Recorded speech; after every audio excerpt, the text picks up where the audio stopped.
Hope we didn't record that. Sounds good. So we're back on air.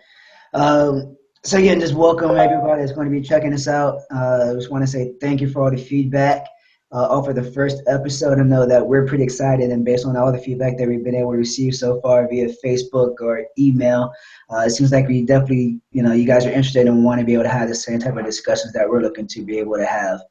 I just want to address a couple of things before we get kicking off here. One of the first ones is that we do see all of your questions that are coming in, via whether it's individually to us or it's going into the Three Black Lives email account. We're going to, again, tackle those via Facebook Live events. And so it's either going to be Facebook Live, we'll respond back to an email, or we might even make it into a future episode that we're going to have. Just know that we do see them. But we want to try to get it back to you as quickly as possible. With the way that we're scheduling these, each episode is going to be coming out every 2 weeks. And so if we wait every 2 weeks, obviously the question might not get answered fast enough. So we want to make sure that we have a way to address that. So we figured the Facebook Live or responding back to the emails is the quickest way to get back to you guys. And we want to make sure that you guys stay engaged as we are going to be engaged with you. So again, with all of that out the way, we wanted to build on what we talked about in episode 2.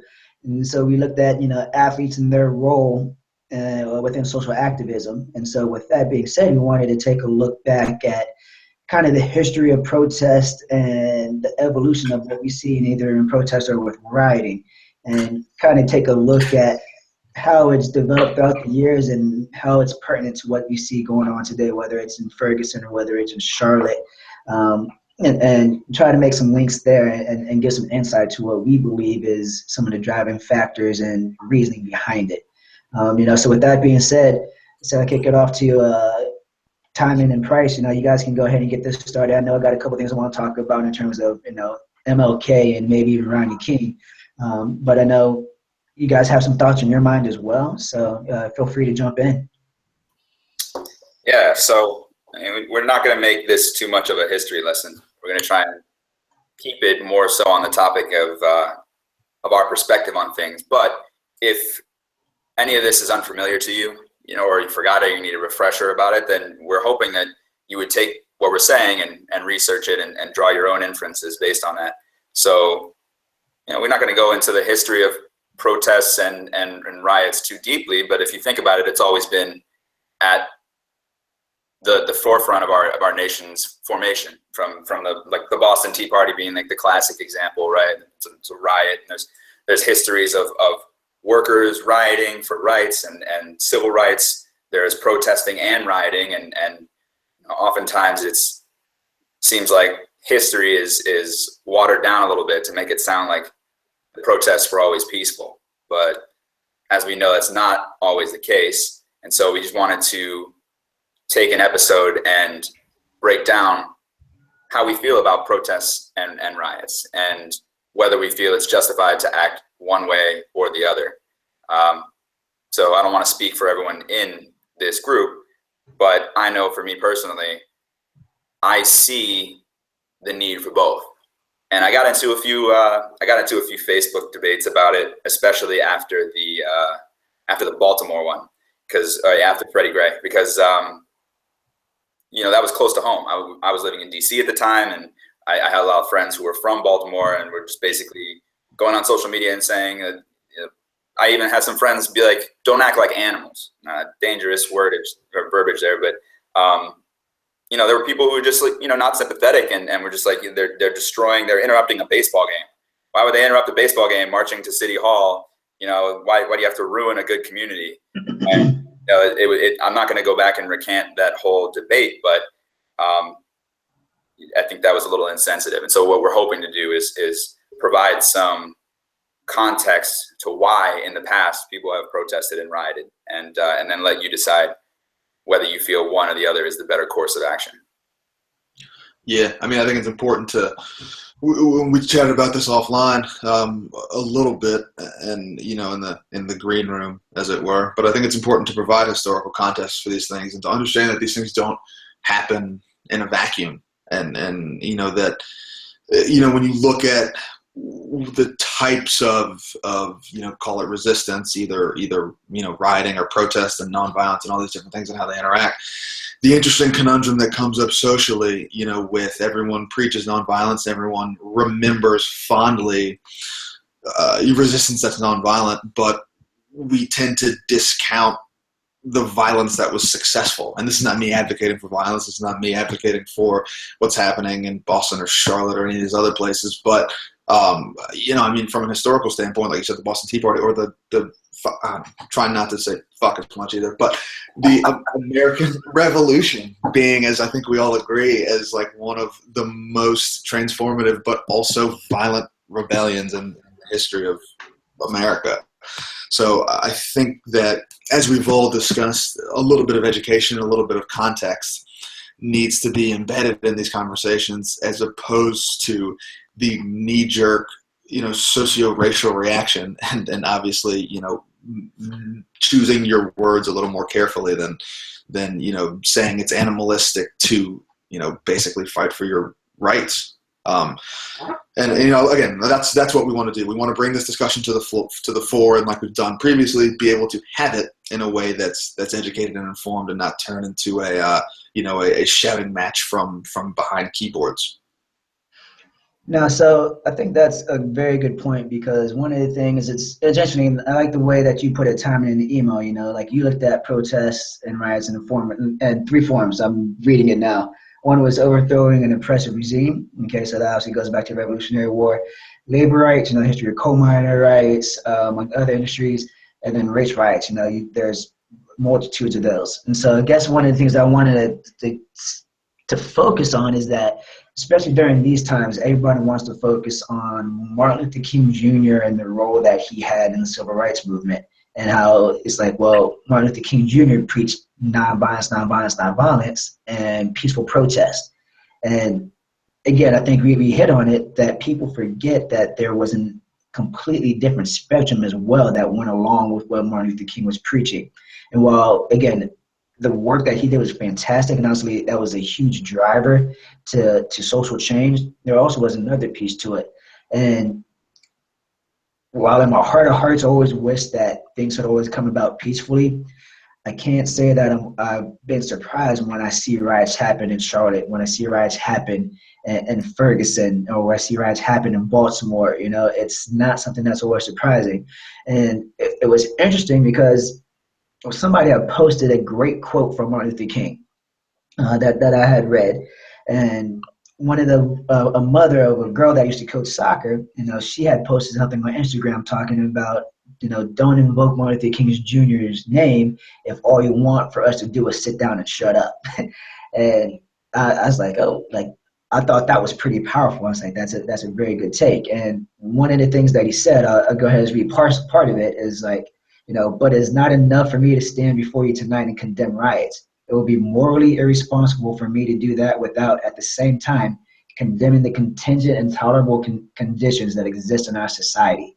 And that's like, that's, while he wants everything to come about peacefully and through nonviolence, he did recognize that there are forces that drive people to, where they feel like there's no coming back.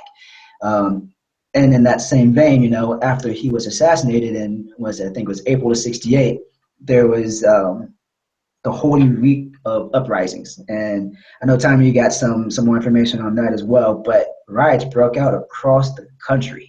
I mean, D.C., Chicago, I think there might have been some up in New York City, Cincinnati. I mean, these spread nationwide after Martin Luther King's assassination. And ultimately, that expedited the process of the '68 Civil Rights Act, So nonviolence, peaceful. When things come to a head and there's that discord and there's that disruption of being per se, that's when change has been shown to happen in the past. And so while I wish there was a much better, more peaceful way to go about it, because I think some of these riots, personally, I think that, it's not that I don't see the value in them. I don't want to have them happen because, again, it distracts the conversation for what I see as the important base of trying to drive towards more of a social change. it's not surprising when that happened, when there's been a people that feel like they've been oppressed for so long. There's only so much somebody's going to take before they break, and these just happen to be breaking points that we see. And it's not just off of, you know, an officer shooting. This is years and years and decades of a feeling that just comes to a head, and it's the straw that breaks the camel's back, and that's what we see on TV, and that's when people get called animals, and it goes out that way. So I think we got to do a better job of understanding that these aren't just isolated incidences. These are years and decades worth of frustration and anger that we just happen to see a 30-second clip of on CNBC or Fox or ABC or what have you.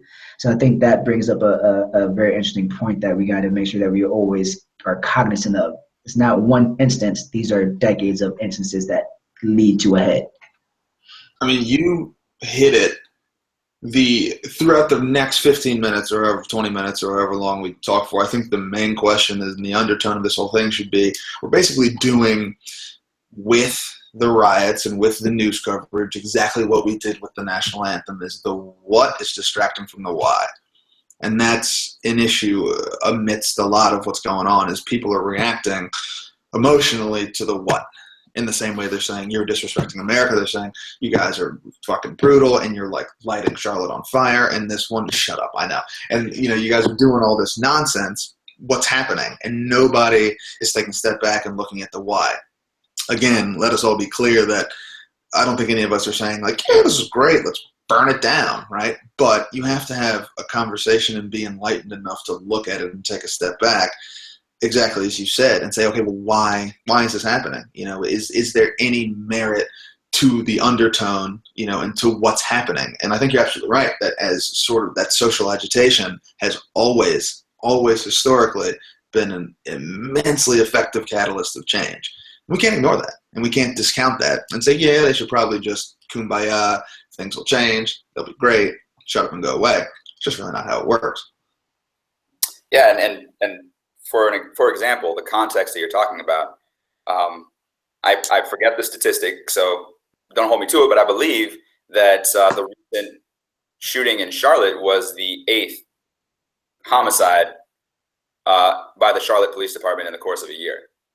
So this isn't like every time a black man gets shot and when he's not armed by police, we just go out and burn the city down. This is 8 of them, like almost a monthly average, where you're just going to get shot for you know, being caught in the wrong situation. I won't pass judgment. I'll wait for courts to do that on you know, what was the cause and whether it was justified. But there's been some footage out there that's questionable, and people see it over and over and over again. And oftentimes the riots occur when people feel like they've exhausted all their other options. When they feel cornered or they feel like they don't have a voice in any other way, that's when they act out. And you know, protests, my mom is a big protester. She goes to marches a lot. She actually lives in San Diego. So she was there on scene at the location of one of the more recent shootings. And that must have been pretty heavy, but she was like, you know, what is this really doing? She came back kind of questioning it.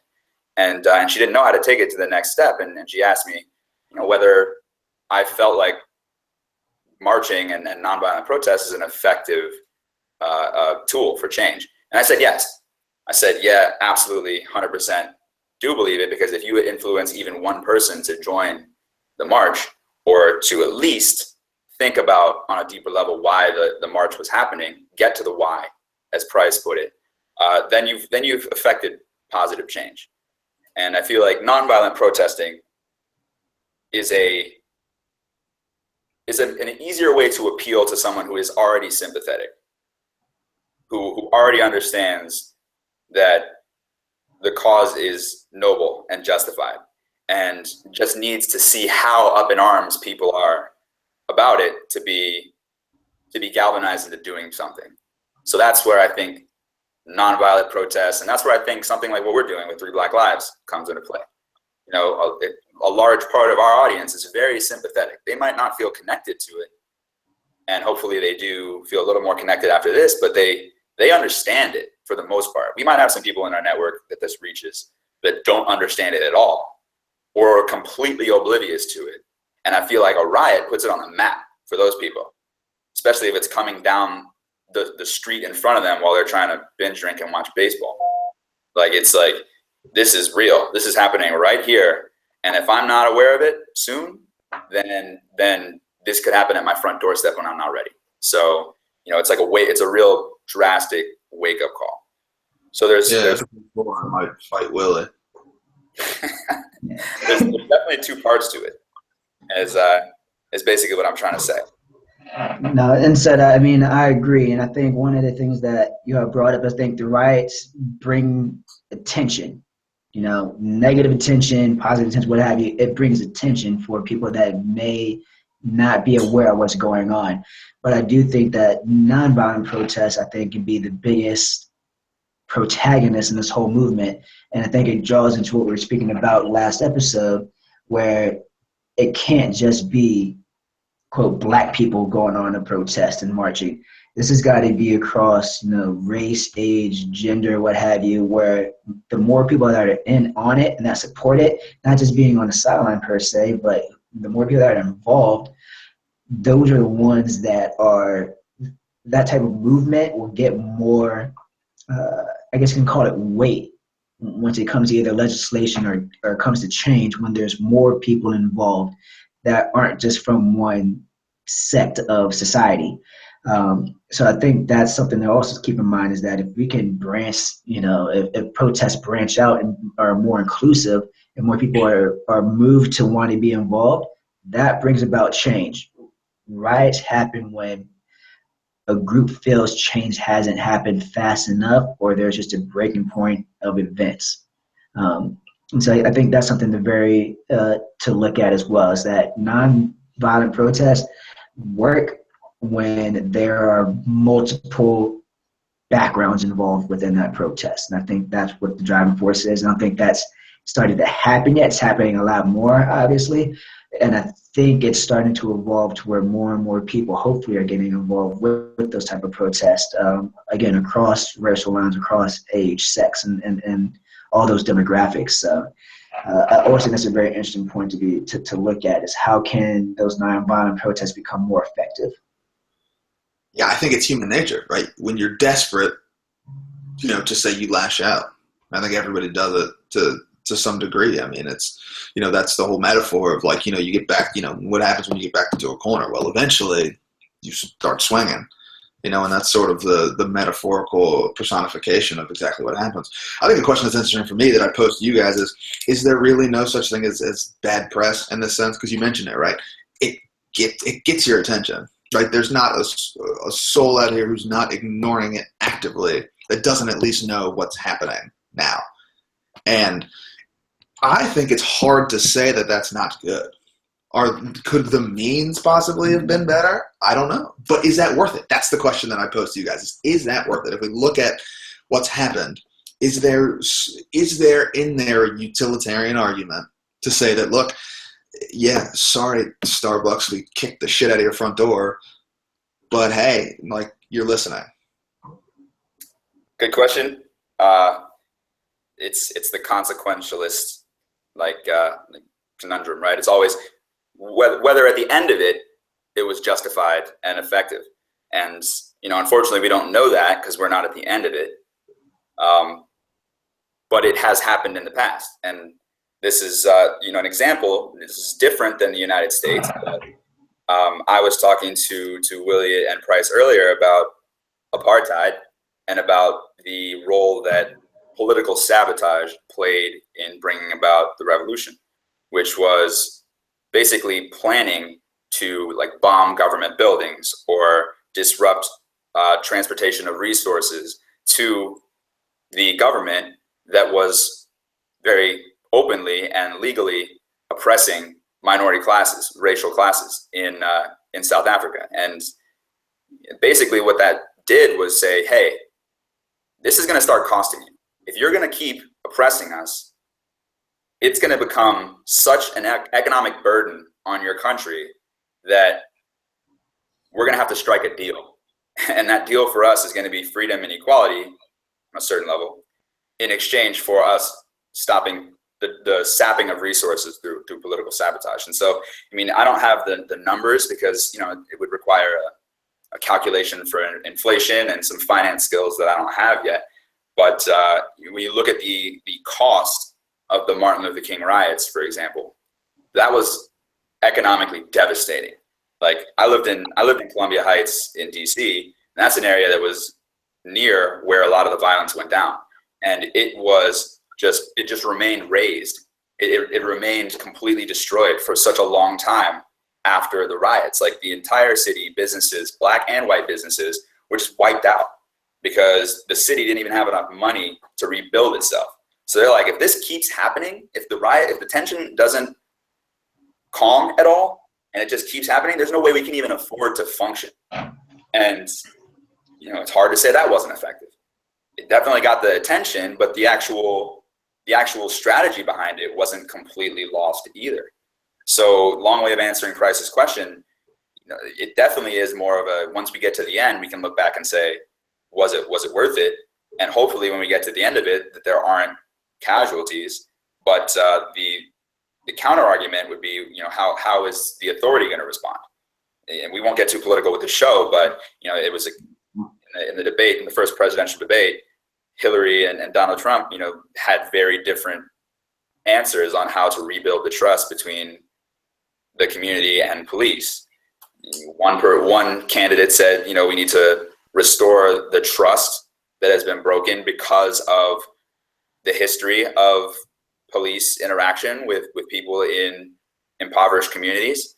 And then the other candidate was like, we need more law and order. Like, let's hold them down even further. I mean, and obviously, yeah, right.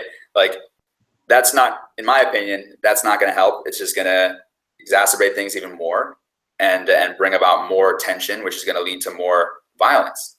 And hopefully the violence can end at some point. Otherwise, it's just a vicious cycle of which rioting is a part. But it has the ability to be effective, at least in terms of historical examples. So I will agree with Bryce and say, in the sense of all press is good press, riots can be good and effective. So I think this is where I differ a bit from where you guys are coming from. And so one of the things when I was looking at some of the research today, especially at the Martin Luther King stuff, is that there was a point where some people were having a conversation, do these riots further segregation and further racial divide, which I think is a very pertinent question. I think it's a very good question. And in my mind, when I look at the reactions that people have to the riots today and some of the stuff that they have brought up about within a couple of articles I read in regards to the riots after Martin Luther King's assassination, is that it led to, white flight, where obviously, Caucasians, white people ended up leaving cities and moving into the suburbs because they wanted to get away. And so that led to the creation of the quote, black inner cities, where there's now, obviously, if you look at Chicago and things like that, where it's an impoverished community. It's much tougher to live by now, right? And that can, again, be drawn from what you see as white flight when it comes into rioting. So I think that the press, I do think there's bad press. And I think that some of the press that's been coming out, especially when people get their information from one news source and one news source alone, that, again, I feel like a lot of news sources now never look at the why. They just look at what's happening. I think that does create more of a divide. Obviously, we won't see how everything shakes out until it gets to, quote, the end, and we're able to see what the results of the riots or legislation and whatnot happens to be. But I think in a very, not to say shallow, and a very narrow scope of looking at right here and now, I think it creates more of a divide looking at some of the press that's been out versus going in the other direction, where it might gain empathy or it might make people ask, why are they doing this?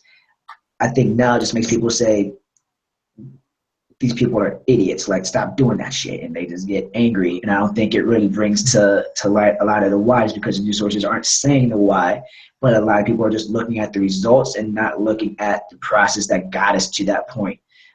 So I do think that there is bad press, just because the press, I feel, doesn't do a good job of covering the full spectrum. They give you that 30-second clip, and then people take that 30-second clip, whether it's a clip they see on Twitter or on Facebook or whatnot, and that 30-second clip is now their news. That is now their history. That is now how they're going to interpret everything, and it makes it hard. And I think it does create more of a divide between, society or cultures and demographics, when that's all we get. And so I think it's a very fine line, and I think right now, for me personally, I think it's going on the wrong side, where I think it's creating more of an issue, and more of a quote black and white issue, versus more of a how can we solve this issue. Yeah, those are awesome points. I hear everything you're saying. I think the media and the detrimental effect that news media in America has on the actual issues could be a 3-hour 3 Black Lives special, where we get into that. There's a lot to unravel there. Verifying your news sources and not trusting one, and looking for the details of the bigger picture is like an American responsibility almost, that goes undone because the news media has just like established itself as the source and the authority. So, just to provide a little bit of historical context for people, I think one of the things that you could do to make sure that you have a better understanding of this is not just see rioting as like the black way to protest.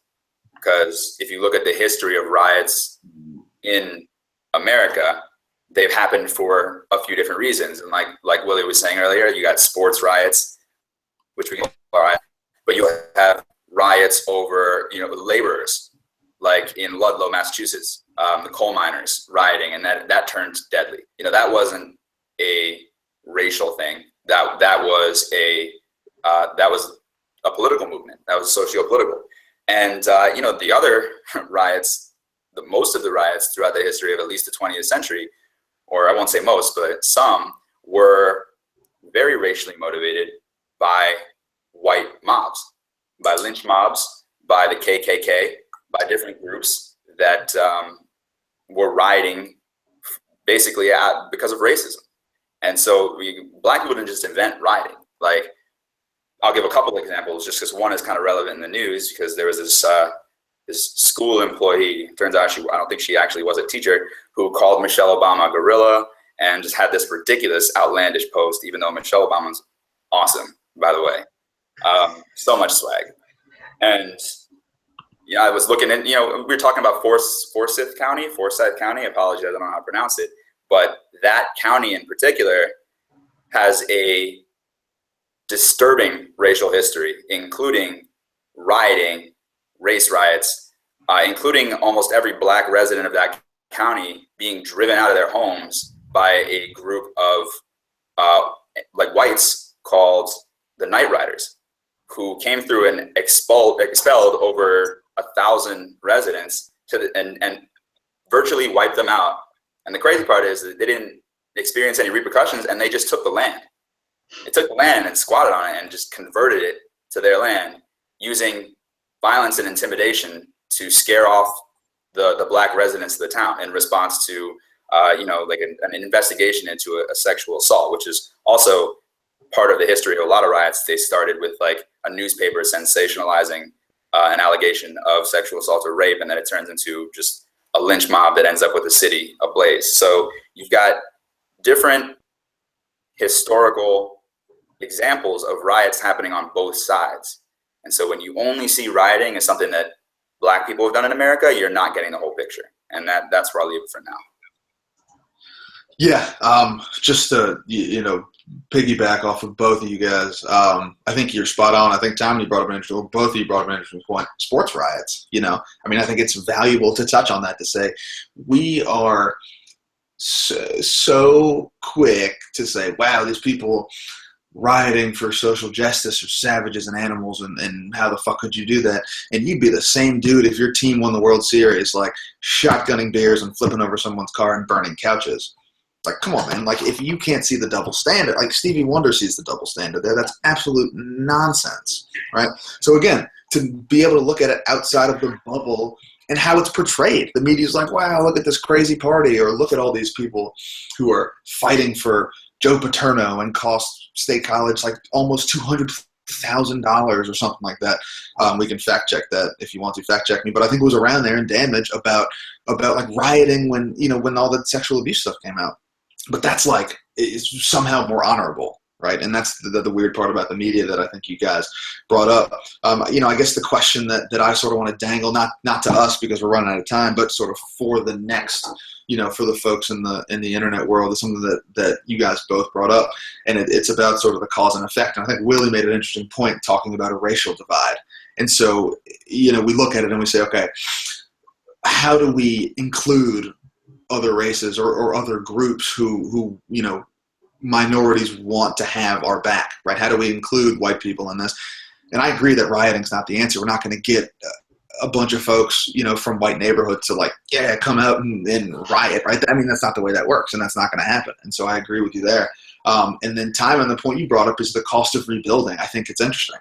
Is the cost of rebuilding essentially a distraction, right? If we say we caused so much damage, we did so much damage to not only physical damage, but to the infrastructure and to sort of the psyche of a city, does that actually distract from progress? Because now we're so concerned with rebuilding what was broken in an attempt to, gain attention or gain movement. These are just some things that I found interesting. I'll put my plug in for my E of the day is education. And I think we've talked about it, but you guys hit on it. Media, educate yourself. It's your responsibility to check your sources, to get your news from more than just your curated list of folks. And that includes us. If you like what we talk about, that's great. Find a different point of view, and find a point of view that contradicts what we have to say, and then make an informed decision for yourself. Will is absolutely right. The problem with how we consume is we consume based on what we want to hear. All of our Facebook timelines are curated with our friends. Our Twitter feeds are stuff that we choose. We tune into news sources that we choose. So do your job and get a full worldview before making assumptions, and even more so making dumbass fucking social media comments and blasting yourself out there to the world. That was only 3 today, by the way. So did well. Hi, Mom. Sorry about the first one. I'll send you a gift basket or something. Yeah, no. So, Time. What are your last words on this one? Then I'll just wrap it up after you. Well, my last words are: you'll never walk alone. No. Look at this, Champions League, everybody together. I think I'm good. I think everything that I did today has been said. All right, awesome. Again, so you'll see the main takeaway that we want to be hitting pretty much in every episode that we always say: educate yourselves, learn, read, ask questions, have these conversations, don't just take what we say, quote as a gospel, but use that as a driving force to start asking more questions and interact with your network, with your friends, or with people of different insights, whether it's in the office where you're getting a sip of water or whatnot, but use this as a driving force. You want to start having these conversations. Send us questions. Again, we have the links that will be up for 3blacklives@gmail.com. Send that to us. We'll respond via Facebook live events. We'll respond via email. We might work it into an episode. But again, start asking yourself these type of things, especially when we look at this one today. I guess we can just leave you with that. How do you think riots play a role within social activism, within trying to create change? Are they good? Is it bad? Do you see it as a positive? What are the drawbacks to it? Really try to start forming your own opinions on this, and again, make sure that you're grounded in something, but always look to be able to form your own opinion and do the research yourself. So again, with that being said, I think that wraps up episode 3. I got nothing else to say. Price, you can take off that trash jersey. Time, you can take that trash jersey off too. I mean, this 3rd place jersey. And y'all just check it out in the back. Just check it out in the back. Price is flex. Hold on. Price over here is trying to get himself a underwear deal, so we apologize, folks. Sign me up. Woo! Yellow card for taking that shirt off. Please put it back on. With that, looking for sponsors. That is a wrap for us over here. We'll see y'all guys next time. Let's go.